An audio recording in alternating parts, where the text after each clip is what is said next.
मेरी मम्मी ने मुझे काजल लगाया, अभी मेरा फर्ज होता है मैं अपने बच्चों को काजल लगाऊं। ठीक है कानू, आ जाओ आपको लगा दूं। गाइस, नैना को और दीक्षा को दादी ने लगाया था, अभी कान्हू को। अरे नहीं, बस दादी ने शुभ किया था, मुझे भी लगाना है। अच्छा लगाओगे, मुझसे लगवाओगी? दादी से तो नहीं लगवा रही थी, सब तो रो रही थी। अच्छा ठीक है, रुको अभी मैं लगा देती हूँ। ठीक है, कानू को लगा दूँ तो उसके बाद लगाऊंगी।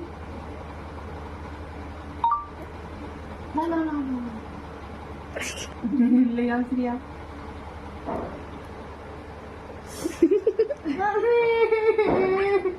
कना तू चौक लग रहा है, कैसा फील हो रहा है? एक आँख में आओ, थोड़ा सा और लगा दो। ये देखो भैया, यही नाटक है।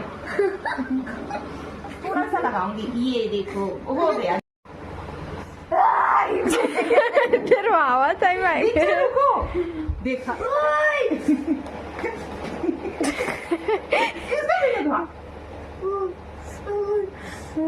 भैया देखो, दीक्षा को काजल लग गया कि कितनी प्यारी लग रही है दीक्षू ना। मार खा के, मार खाने के बाद मार खाने के बाद